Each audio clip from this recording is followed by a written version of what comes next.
If anyone here has any questions, feel free to interact. You can ask any kind of question. Hello, Master. I am a teacher from Changsha University. Recently, I've been watching a Dharma teaching lecture, and there was a passage mentioned in it. It said that half of the Buddhist scriptures are meant to deceive and half are meant to persuade. I'm not sure if the Master agrees with this statement. Half to deceive, half to persuade. The deception is for the sake of persuasion. At the beginning, it's all about deceiving everyone, so that people develop a sense of awe and reverence. But the ultimate goal is to encourage everyone to eliminate greed, anger, ignorance, arrogance, and doubt. Do you agree with this viewpoint?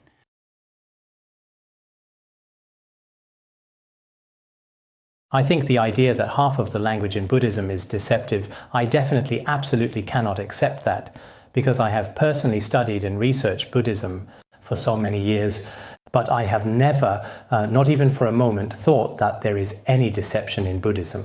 It's just that in Buddhism, there is the distinction between definitive and non-definitive teachings. So-called non-definitive statements are temporarily taught to certain beings based on their capacities, using special methods suited to them. But in the end, when their capacities have matured, they gradually enter a deeper level of realization, and then the true meaning of the Dharma is revealed to them. This is what is meant by non-definitive teachings. If we call so-called non-definitive teachings deception, I think that term is probably inappropriate. In our everyday language, there are also derogatory and complementary terms. Generally, as Buddhists, we should have a positive view of the Buddha's true Vajra speech. Why is that? Because what the Buddha taught was indeed true, and never deceptive, never false. What he spoke were words of truth and reality. Even if the entire ocean were to separate from its waves, there would still be no chance for the Buddha to speak falsely. This is something that eminent masters and great practitioners of the past have unanimously affirmed. Therefore, if we study such Dharma, it is indeed very different from many so-called truths in the world. Why is it that throughout history, so many scholars' views and theories have been overturned, yet every sentence, every word, every principle spoken by the Buddha remains to this day an unsurpassed, truly invaluable and priceless treasure for people? The reason lies right here. Hello, Master. I am from the Hotel Management class at Shuda College, Hunan Normal University. I would like to ask you, what is the most important role of the Buddhist view of compassion for contemporary college students? And as a college student today, how should we act in order to embody the Buddhist view of compassion in our everyday actions? Thank you. I think that indeed the Buddhist view of compassion has an all-encompassing impact on contemporary college students and young people. If we have money, on the surface, money may bring us a certain amount of happiness and comfort. You can buy a car, you can buy a house, and you can enjoy these things, but they won't be with you for your entire life. However, if we possess this inexhaustible wealth of compassion in our hearts, then we can say that no matter what you come across in your journey through life, you can always face it bravely. At the same time, your compassionate mindset can gently and positively influence many people around you. Moreover, this compassion of yours is not only for humans, but also for the animals around us. It is also a source of happiness. Of course, developing such a compassionate outlook is not something that happens quickly. It's not easy for everyone to truly and consistently develop and cultivate it. It requires the guidance of virtuous mentors and good teachers. At the same time, we need to carefully and frequently read relevant Mahayana Buddhist treatises and classic texts on a regular basis. We also need the influence of many people around us, including some university students or the influence of good friends in our everyday lives. The environment around us actually has a significant impact on everyone. In addition, indirect influences may also be necessary, including guidance from your family and parents. But what is even more important? It is the virtuous roots we have developed since childhood, the genuine virtuous roots brought from our past lives.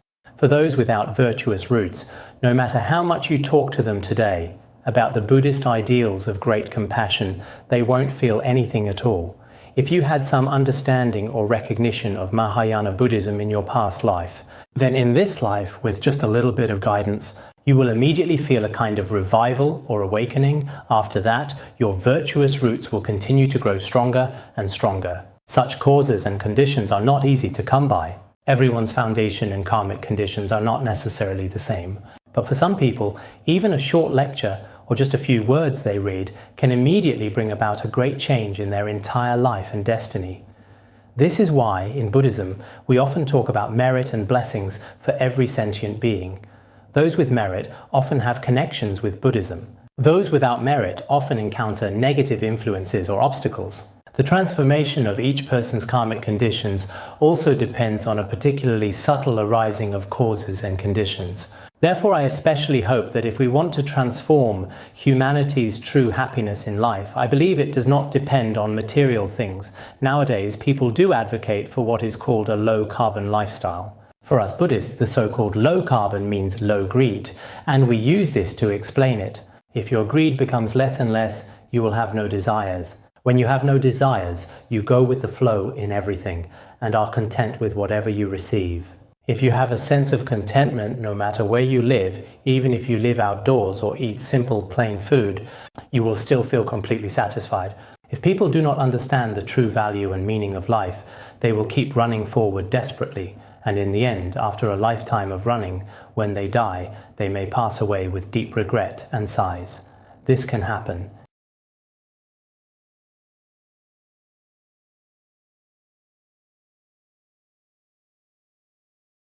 Hello Master, I am a student majoring in history from Shuda College.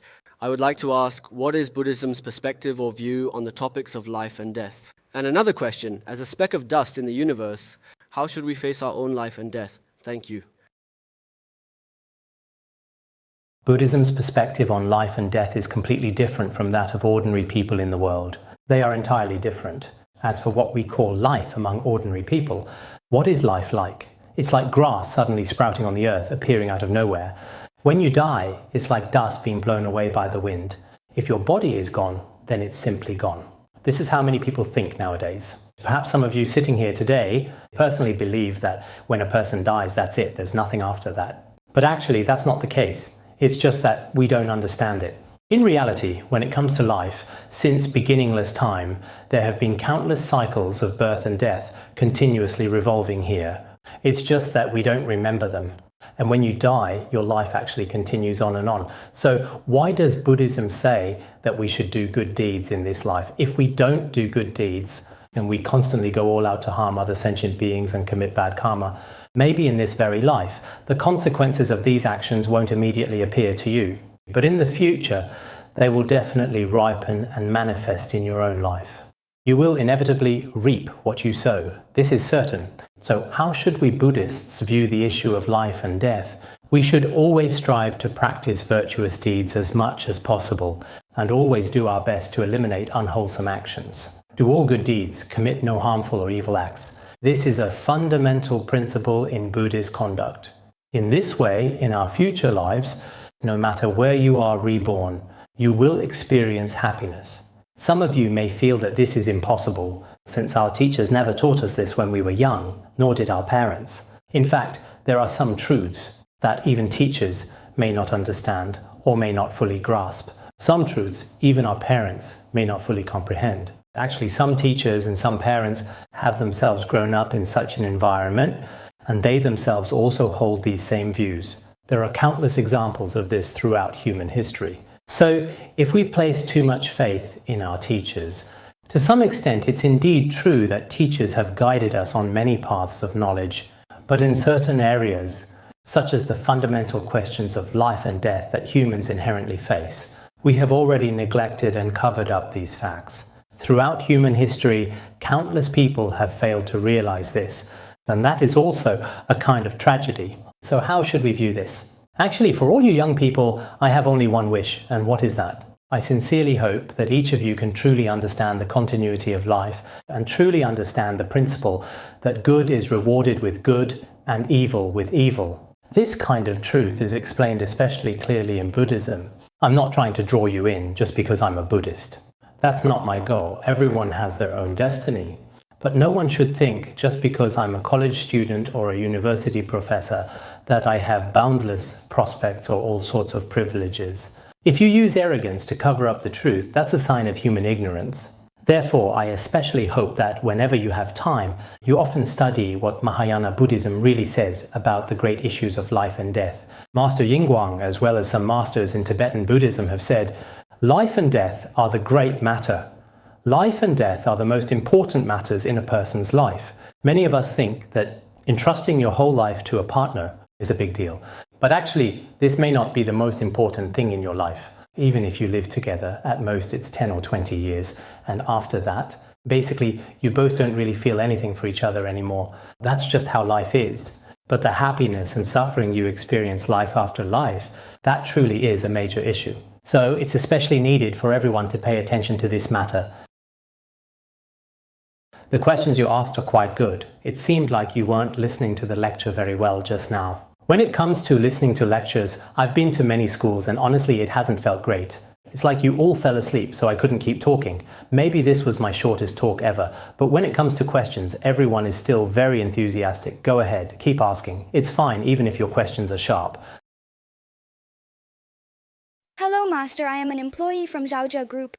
I have a question. I don't know if anyone has noticed this. Nowadays, there is a philanthropist who is very high profile about his charity work. For example, the amount he has donated has already reached several 100 million RMB, but all of his charitable acts are very high profile. For example, he would smash his Mercedes-Benz to promote low carbon and environmental protection. He asks his employees to commute by bicycle with him. Or he would hold his own personal concerts, but in fact he is completely tone deaf. But he would give all the farmers who attend his concerts pigs and tractors as gifts and hand out red envelopes to them. Now, a lot of public opinion is criticizing him. They think this person is just putting on a show. I don't know if in Buddhism, this kind of high-profile compassion is also encouraged. Thank you very much. I've also read several reports about this particular person. However, as for the specific things that he has actually done, whether they are really like that or if there are other reasons behind their actions, I can't comment here.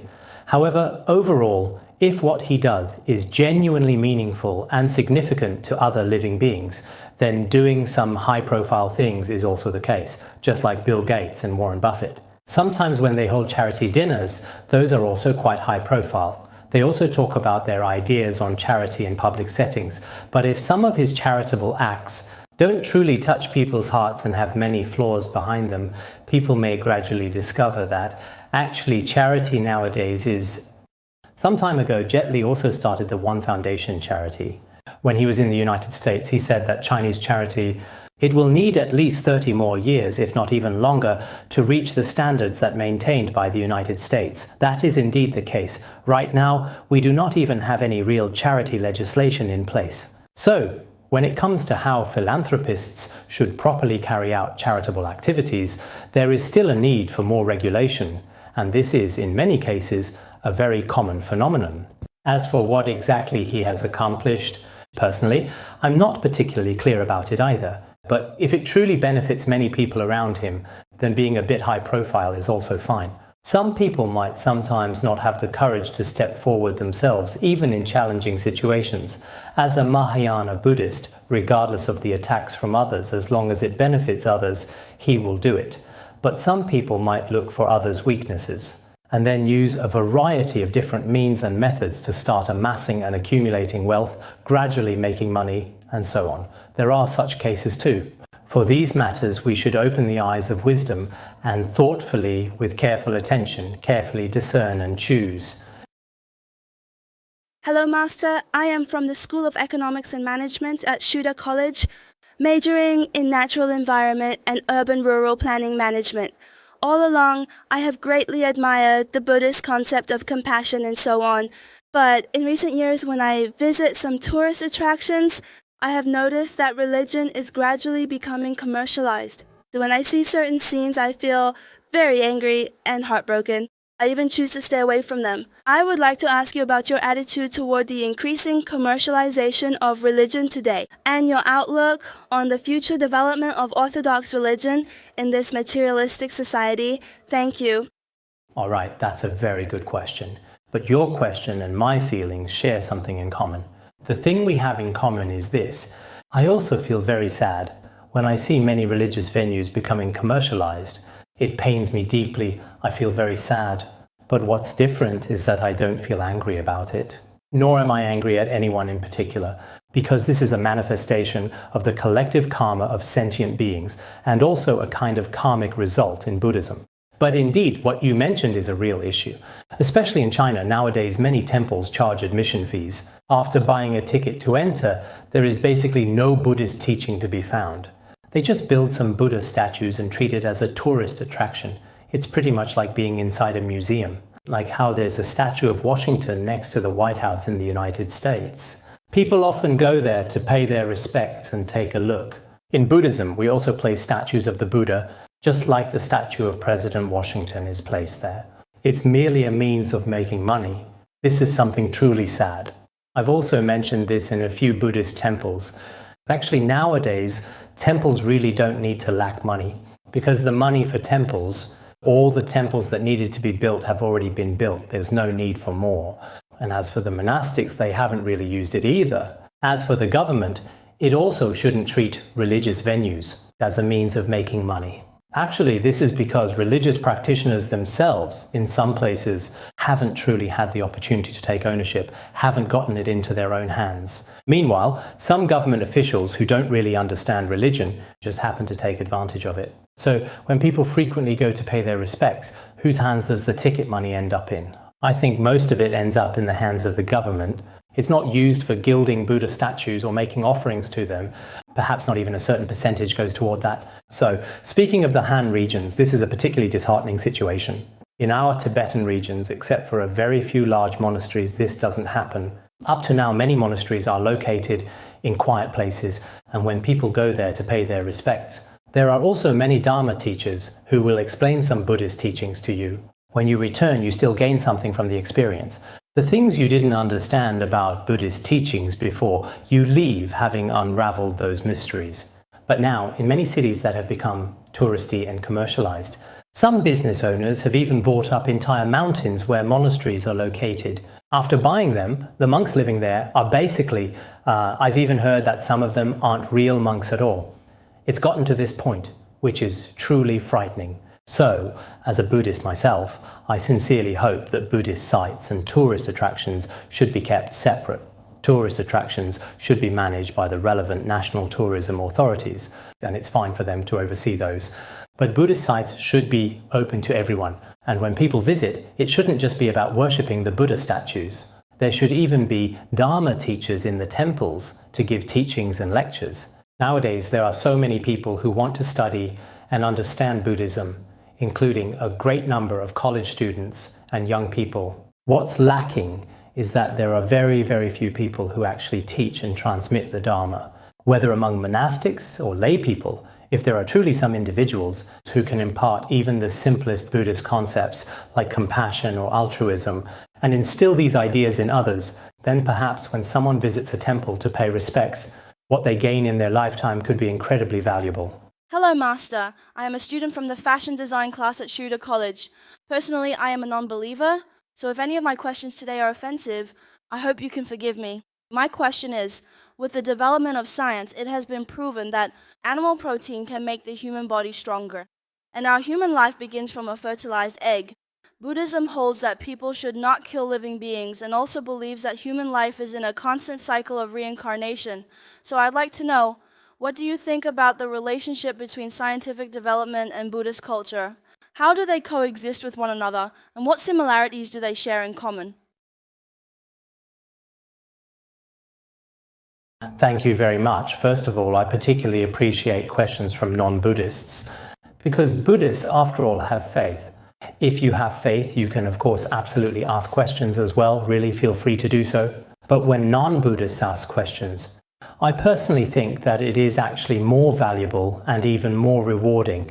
As for what you just mentioned, including our current and evolving understanding of human nutrition, as well as the combination of sperm and egg, and ultimately what people generally consider to be the emergence of life itself, and so on. These matters are actually not entirely scientific viewpoints. We can't just separate the so-called principles in Buddhism and say that Buddhism is one thing and science is another. They are not like that.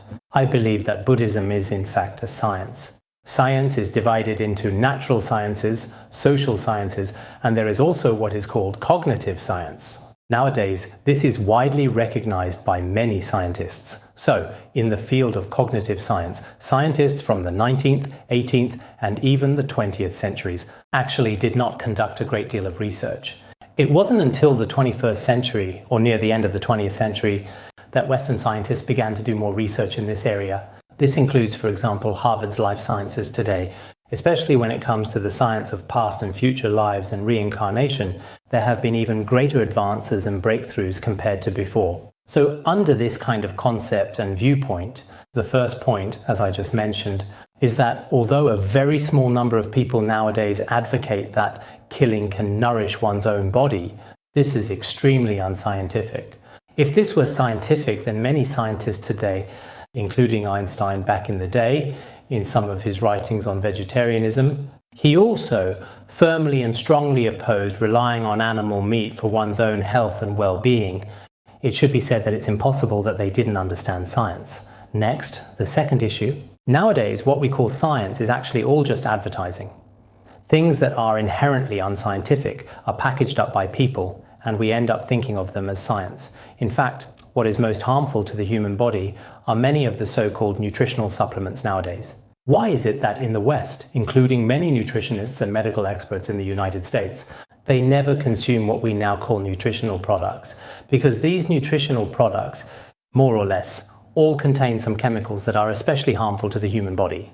And many of these instant mixes actually contain a significant amount of preservatives. So what is truly harmful to our bodies are exactly these things we've brought into our lives today. Now, regarding how we humans have past and future lives, the continuity of life, of course, this is something that many scientists now acknowledge. On this point, in other treatises and other schools of thought, there are also quite a few writings that elaborate on it. I hope you'll have the chance to read about it in detail, or you can also refer to other related books. Hello, Master. I am a teacher at Shuda College. I would like to ask you a question. Nowadays, when it comes to parents, among the fourfold gratitude that we are taught to repay, one of them is gratitude to our parents. But now, although many students have thoughts about their parents in their hearts, often the people they hurt the most are actually those closest to them, like their family. I'm not sure what kind of mindset or what kind of method should be used to resolve this kind of confusion in the heart. You mean, what about parents? The gratitude to parents? Nowadays, often the people around us, the ones hurt the most, may sometimes be those who are closest to us, such as our parents. Sometimes I honestly don't really understand your Hunan dialect very well. I think actually that repaying the kindness of our parents should be considered the most important thing in our lives. According to the Buddhist scriptures, the kindness of parents, even if you carry your parents on your shoulders and circle the entire universe, you still cannot fully repay the kindness of your parents. Back then, Master Suyun also made a pilgrimage to Mount Wutai, prostrating every 3 steps, because he wanted to repay the kindness of his parents. So, in Buddhism, there is also much said about the merit of repaying kindness. Of course, in our daily lives, there may be a very small number of parents, a very small number of relatives. It is often those closest to us, the ones we love most, with whom we have the greatest conflicts in our lives. These are isolated cases, exceptional situations. I think, as stated in the standards for being a good student and child, when our parents are not angry, if they have made a mistake, we should communicate with them first.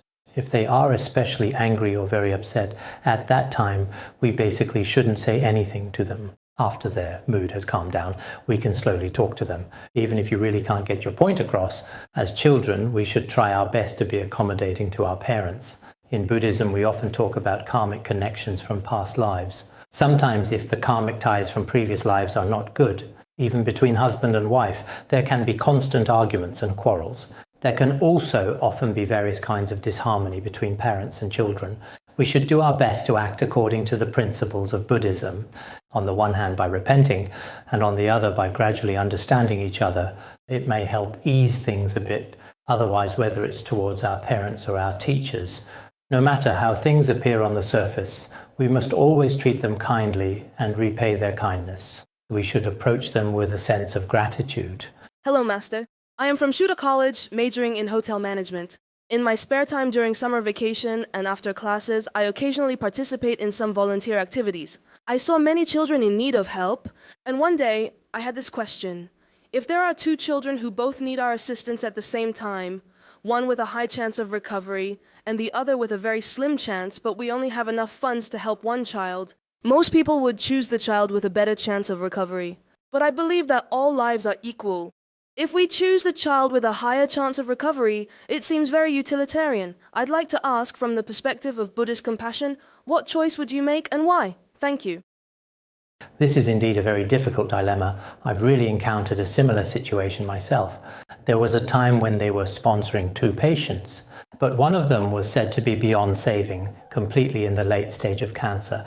The other still had some hope for treatment. But the donor could only provide enough funds for one person. Later, they asked me what to do in this situation. I said, from the true meaning of life, all lives are equal. But if the doctor has already issued a critical condition notice, saying that this person is beyond medical help and is terminally ill, then if we spend the money on him at this point, in reality, he can't be saved at all. That's what the doctor said. The other person still has a glimmer of hope. So we discussed it together because later the doctor said this person might still have some hope. If there is even a little hope, then let the people behind try to find a way. Why is that? Because from our own perspective, they are neither relatives nor friends. It's completely equal. But if we use the doctor's assessment as the basis, at least the money won't be wasted. It should be put to good use. The donor also felt that it would be best if the money could save a life. So, after everyone discussed it together, in the end the money was used for another person. And indeed, within just 2 days, that other terminally ill person passed away quickly. If the money had been used for him, I think the chances wouldn't have been very good. So, in our journey through life, we often encounter situations like this. At such times, everyone actually discusses things together. In Buddhism, we also talk about democracy. At these times, the relevant people come together to discuss. And then the majority opinion is taken as the standard. This is what we call the karma ceremony in Buddhism. This is quite in line with its meaning.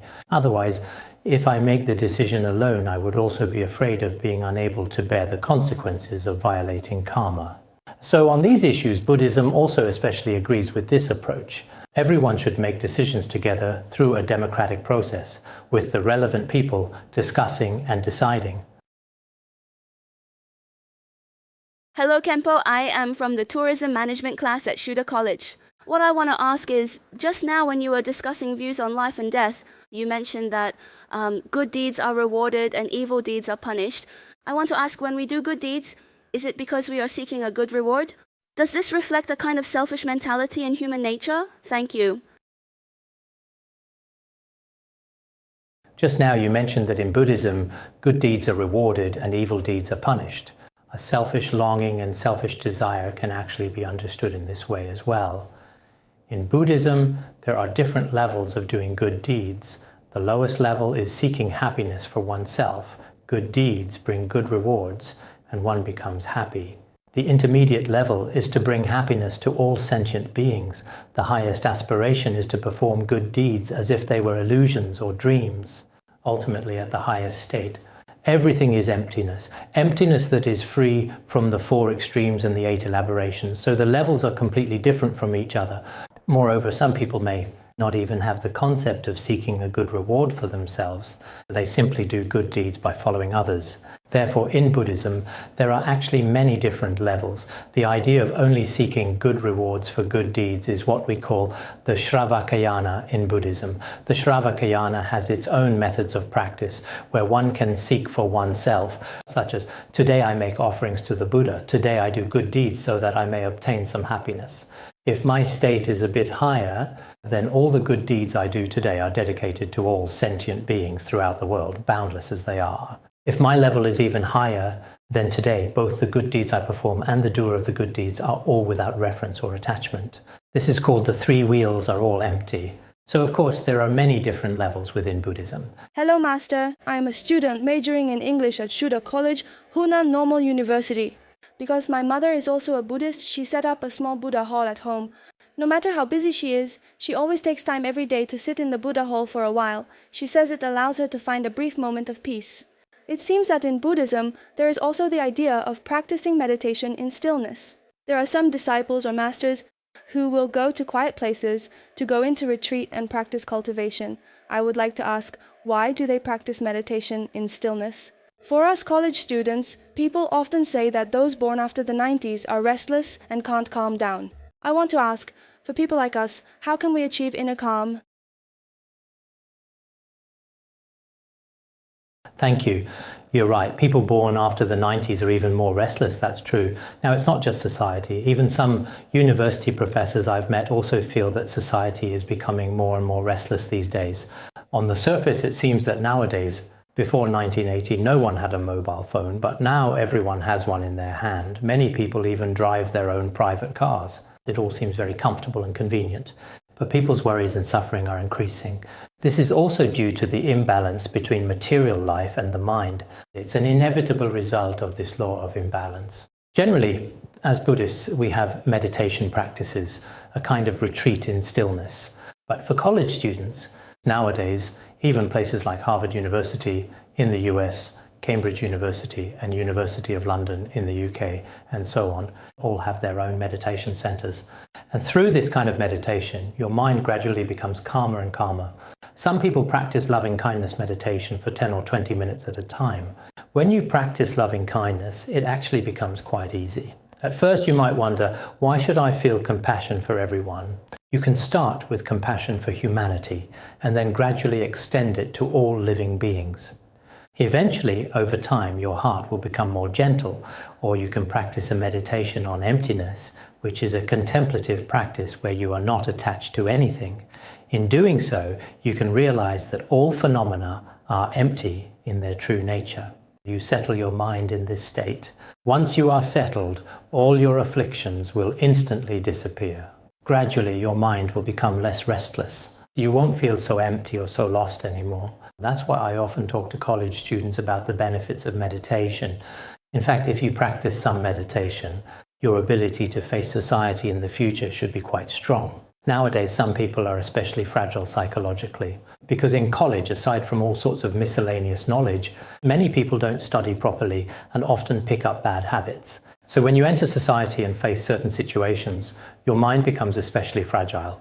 But if you use meditation and cultivate great compassion through contemplation, anything that happens in society for you, you can face it bravely. So having a strong mind is even more important than having a strong body. If your body isn't very strong, you can take some medicine. But for mental health, nowadays you can't buy medicine for it anywhere. So I often think that only in Buddhism can you find medicine for mental health. I'm not opposed to other religions either, but in Buddhism, there really are many meditation practices and methods for healing the mind. By using these methods when facing life in the future as college students, it's very necessary to practice them regularly. Hello, Master. I am a beginner in the study group. I would like to ask, with the world currently facing a severe economic crisis, you could say that immense pressure exists everywhere. Individuals also have to face all kinds of pressures in life and at work. I would like to ask how Buddhism can help resolve these, from the global scale down to personal pressures. Some fellow practitioners advise us to let go, but pressure doesn't just disappear because you let go of it.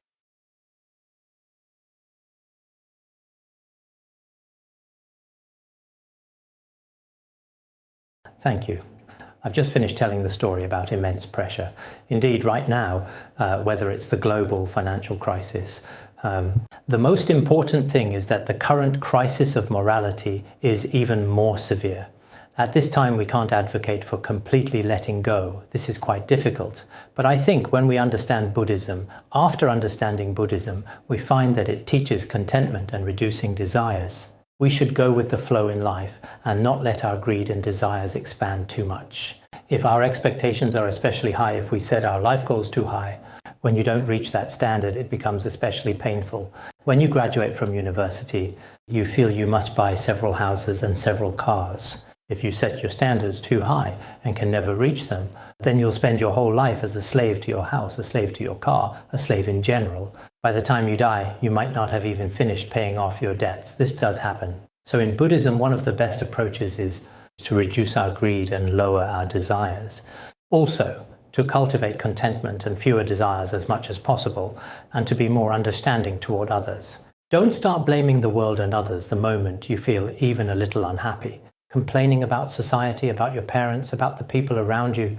Nowadays, many people do this because their selfishness is too strong. They often start blaming almost everyone else immediately at the drop of a hat. This kind of behavior brings us, there was no real relief or genuine happiness to be found here, not even a hint of it. In fact, your stress may just keep increasing. So if you follow Buddhist principles, if you have good karma, a lot of material wealth can come to you naturally. If you really don't have good karma, no matter how hard you try, you might just end up becoming even poorer. So it's generally better to simply go with the flow. Only then can you find a sense of ease. In fact, this is also an attitude of letting go. Letting go doesn't mean you have to do it all at once, right from the start, but you should approach it step by step, gradually coming to understand everything in this world.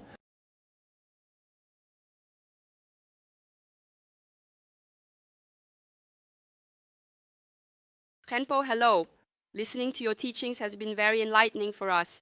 Indeed, compassion is extremely important for individuals, society, and families. But in daily life, I also talk about Buddhist teachings with my friends. I tell them we should treat others kindly and practice patience, but some friends push back saying, you're a teacher at a university, and the pressure you face probably isn't as great as mine. If I acted like that at my company, I wouldn't have a foothold and might even lose my job. In a competitive environment, it's quite difficult to cultivate compassion. I haven't learned it well myself either, so I can't really continue the conversation with him. I'm not sure what to say. So I would like to ask for your guidance. There's also something else I can't quite figure out. Does compassion have national boundaries? Thank you. I think, first of all, when it comes to discussing the Mahayana view of compassion or the Buddhist view of compassion, it's completely normal for others not to understand it during the process of sharing it, because it truly is a very profound level of knowledge for humanity. This kind of level of understanding, in the past, some people had basically never even heard of it. So now, when we talk about cultivating great compassion, some people might not accept it. But I think since this isn't for oneself, it should be a way of thinking that benefits humanity and society as a whole. We should do our utmost to share this way of thinking with others. After sharing it, there is a process. Gradually, many people move from misunderstanding to understanding, from understanding to truly comprehending. And in the end, after they themselves have greatly benefited, they will be able to share and pass on this unique spiritual essence to others around them. In fact, true truth has always been in the hands of a very few people. Not everyone necessarily understands it completely, but with a genuinely kind and compassionate heart and a deep sense of responsibility towards society and all of humanity, to those who are destined to receive it. In this way, gradually, I believe that many people will eventually come to understand the truth within. The second thing is our compassion. In fact, true great compassion knows no national boundaries, regardless of where you are from, no ethnic divisions, no regional limits, and no borders of any kind. If we are to have compassion, as I just mentioned, toward the people of the world, including, for example, the children in Africa right now, and those suffering or facing disasters in other places, who go to bed hungry every day, or some who even die from famine, then if we have the ability, we should not harbour any sense of favoritism, but begin to provide relief, help, and support for them. This is the true concept of great Mahayana compassion. Therefore, it does not distinguish between those who have religious beliefs and those who do not, nor between those who are ours, including animals as well. What we lack most right now is enough compassion for animals. The way we treat animals is especially cruel. Yesterday, when I was boarding the plane, I saw them loading the luggage below. The behavior of those staff members was particularly brutal, so I sat quietly on the plane, silently reciting the Avalokiteshvara mantra when they were throwing other items into the luggage compartment. They just tossed them carelessly. I saw several rabbits, some wild rabbits packed in boxes. When they saw the rabbits, they deliberately slammed them down hard. Bang. One by one, they did this on purpose while laughing. So sometimes, in just a small action, we can see a person's lack of virtue. After all, these are lives too. It's just that our education and our confusion have already clouded our wisdom eyes. Honestly, it's really hard to bear, but there's nothing we can do. That's why our compassion should extend even more to all animals and to other individuals who lack compassion. Compassion is like sunlight. Sunlight doesn't distinguish between countries or races. Wherever it has the chance to shine, it will illuminate. Hello, Master. I am a new member of the study group. Because for more than 10 years, I have been deeply troubled by a kind of mental disorder, specifically a condition called obsessive-compulsive disorder. It's a type of phobia that I've had since I was a child. There are actually many cases like mine across the country. My symptoms involve compulsive overthinking and mental exhaustion. It seems that the medical field has no way to cure it, but after studying Buddhism, I've improved a lot. There are many patients like me. I would like to ask the Master, how do you view this issue? Moreover, even though I've been exposed to Buddhism for some time now, many Dharma brothers and teachers have tried to help people like us open up and find relief. But I've found that, whether it's me or other patients, we all have the same feeling of thinking ourselves as the most hopeless people in the world, completely lacking in self-confidence. I feel like my situation is the worst, that it's impossible for me to be saved. That's how it feels, or that it's too late? There's this kind of sensation. I would like to ask the Master for guidance on how to save people like us. All right, perhaps we are experiencing some symptoms of fear, or perhaps even noticing them.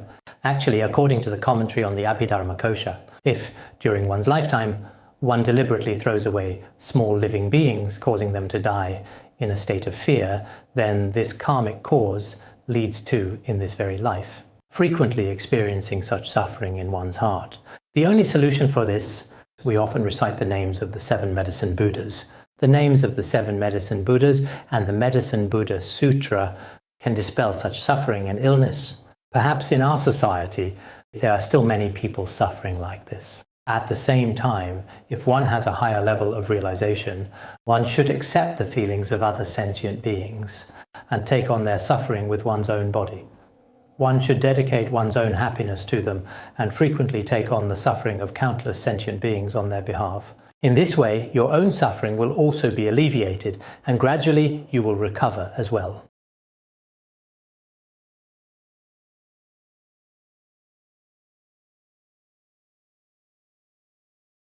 Hello, Master. I am an employee from Emperor Business Technology Management Commercialization. I haven't been exposed to Buddhist culture for long, but I am very curious about it. I have 2 questions I'd like to ask you, because I've always been very curious about this issue. First, if you don't mind me asking, I'd like to ask, do you have any siblings? Yes? Then I want to ask, if you didn't have any siblings, would you still have chosen to become a monk? Yes? Please, why? Okay, I'll answer you. Is there another question? Go ahead and ask them together. I once asked a colleague who wanted to become a monk, and I also asked a living Buddha. I asked him, do you have any siblings? He said yes, he has older brothers and sisters. I also asked him, if you didn't, would you still become a monk? He didn't answer me. And then, well, I was just speaking innocently as a child would. So I asked, does this really count as being unfilial? He smiled, paused for a moment, and then said, maybe. If you were faced with this kind of question, and you were an only child, and considering Chinese culture where among the 3 forms of unfilial conduct, having no descendants is considered the worst, how would you weigh your own decision and provide your parents with a good standard for weighing it, as well as give them peace of mind, so that they could agree to let you do such a thing? Secondly, in today's society, with advanced technology and a developed economy, we are all working with unwavering dedication, each and every one of us, contributing to society, you could say. Because there are many people around us, for example, we work at a golf course and we come into contact with many entrepreneurs who are very successful in their industries. They also have compassionate hearts and are very knowledgeable about Buddhism, but they do not choose to become monks or nuns. Instead, they use their abilities and intelligence to develop things related to environmental protection and similar causes, to promote the development of society as a whole and create better economic benefits. At the same time, they are also able to cultivate their inner selves, going through a process of self-cultivation. They manage to support orphans and build hope schools. What I would like to ask is, for people who can achieve such accomplishments in the secular world and are also very accomplished in their thinking, how are such people different from you, who travel around giving lectures and sharing with us? Of course, that is also a kind of elevation of the spiritual realm. Is there any difference between you and them?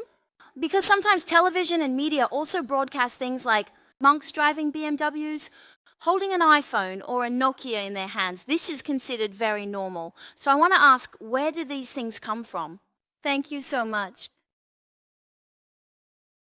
All right, that's a very good question. Maybe many of you are a bit worried or concerned that I won't be able to answer it, right? Actually, to be honest, I've encountered this kind of situation many times before, so no problem at all. My parents, back when I first became a monk, I also had younger siblings, 1 younger brother and 3 younger sisters. When I ordained as a monk at that time, it wasn't that I stopped caring about my parents just because I had siblings. That's not the case. Actually, there are some differences in historical and cultural backgrounds between Tibetan areas and Han areas. Generally speaking, in Tibetan regions, as long as there is 1 monk in the family, it is considered a great honor. Even if there is no one else to support them, the parents will eventually move near the monastery. They live a peaceful and contented life on their own and generally won't have any complaints. The traditions and history in Han areas are different, but I think that true filial piety, as I briefly mentioned in my speech earlier, actually I'm quite impressive because I already answered many of the outside questions during my speech. Do you remember what I said just now? I just said, according to Master Lianqi, in fact, being filial to one's parents doesn't necessarily mean you have to buy them a house or always provide material things. It should mean being responsible for your parents, life after life. On the surface, it may seem that they might misunderstand you for a while, but actually that's not the case. In fact, it's beneficial for them. So in my Buddhist academy at first, some parents didn't quite understand. But later on, some parents even started practicing Buddhism, and some even became monastics themselves. Although when it comes to so-called inheritance by descendants, there may be some things that, as worldly people say, are hard to understand, but from a broader perspective, everyone's lineage will eventually come to an end. It's not necessarily that the lineage ends just because an only child becomes a monastic. Actually, even if you do other things, it's also possible that the lineage won't continue. Such things do happen. So I think my point is very simple. Whether I am an only child or have other siblings, as long as I have seen the truth of Buddhism, I will choose this path. And after choosing this path, I will truly be able to repay my parents' kindness in a genuine way. At the same time, perhaps you have just seen as well, if I had stayed at home, would I have become an entrepreneur? Or maybe run a golf course, or become one of the many successful business people. For myself, everyone's circumstances are different. But from my personal perspective, if I had remained a layperson, I might have just been an ordinary teacher in a rural village. I've often thought about this myself, because after I became a monk, I had the opportunity to study Buddhism. After studying Buddhism, my understanding in various aspects wasn't perfect, but it was fairly decent. So, later on, all kinds of circumstances turned out quite well. Because of this, I feel that for me, my study of Buddhism should be attributed to the opportunity of becoming a monk. Because many of my colleagues and many people I know did not have this opportunity. As for the causes and conditions in my life, they should be attributed to becoming a monk. In addition, for example, as you just mentioned, there are some monks you see who may also have things like all kinds of fancy phones, drive BMWs and so on. We can understand this phenomenon on 2 levels. On one level, it could be that a lot of the devotees' money is being used for their own enjoyment. The good deeds and charity that should be done are not being done at all, just like ordinary people in the world deliberately taking advantage of the devotees' wealth for themselves. This is not allowed in Buddhism either, and such actions will receive karmic retribution. Not all Buddhists are necessarily good people. It's true that there are some corrupt individuals among Buddhists as well. You could say that. As for some people, indeed, for example, a master's car might be donated by a benefactor. He uses it for the convenience of spreading the Dharma and benefiting sentient beings, or some of the wealth he enjoys. If a certain devotee, according to their own wishes, insists that you must use it, then, according to what is said in the Vinaya Sutra in Buddhism, if the conditions are right, even if you live in a house made entirely of gold and silver treasures, it is still permissible. If everything you use and eat is of the highest quality. In Buddhism, the most detailed aspect of karma is the precepts. Such things are all permitted within the precepts. Because now it's the 21st century, we can't generalize. Not all monastics are required to eat only one meal a day or wear tattered robes. It's not necessarily the case. So I see that if some people have the ability, they can enjoy their own good fortune. But some people, if they start using improper means, then perhaps good times won't last long and beautiful flowers do not bloom forever. They will face various retributions in this life or the next. So when we face a problem, we need to analyze it. Perhaps we need to take a balanced approach in order to truly understand its meaning. Hello, Master. I am a Buddhist who has only recently started learning about Buddhism. I am a member of the Bodhi group, a Buddhist practitioner. After coming into contact with Buddhism, I have come to roughly understand the principles of reincarnation and karma. When it comes to cultivating compassion, I start with the people around me. I feel that my grandparents are very pitiful because they are already quite old.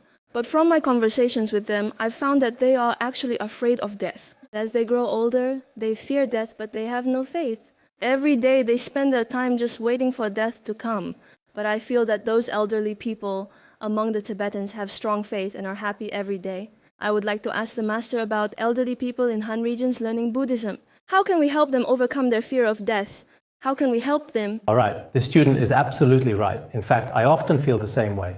Among many elderly people in our Tibetan region, they recite the Buddha's name from a young age, and even at the time of death, they are still reciting it. Moreover, for the most part, they are not very afraid of death, because they know that death is actually just a stage of life. It's not that everything comes to an end. But in many Han regions, especially among those without faith, in the end, they feel especially lonely and utterly helpless. With no one to rely on, nowhere to turn for support, at that time, they are just waiting for death. This kind of situation is actually quite common, so I especially hope that all of us here today, the young and energetic students and intellectuals, you too will face such a crisis in the not-so-distant future. At that time, if your spirit is empty, it truly is especially absurd. It should be said that it is extremely pitiful, tragic, and lamentable. Therefore, I often think, now that we understand the truth of birth, aging, sickness, and death, when you are young, when you still have time to reflect, how necessary it is to understand such truths. Of course, for these elderly people, due to their circumstances and various other reasons, it is indeed difficult for them to completely change now. And now, many young people, even if you don't believe in Buddhism, you might still want to reflect on the principles taught in Buddhism and consider why they are so. If they make sense, why shouldn't I accept them? What is the reason I don't accept them? Is it because of my environment, or is it because of the truth itself? If you think this way, then when you face death or illness in the future, when you encounter such situations, you won't suffer as much. So I would like to say to some elderly people in the Han region, right now I'm explaining a principle here, but it's not easy for them to change their mindset immediately. However, as a cautionary example, many of us young people might need to start thinking about and reflecting on our own mortality a bit earlier.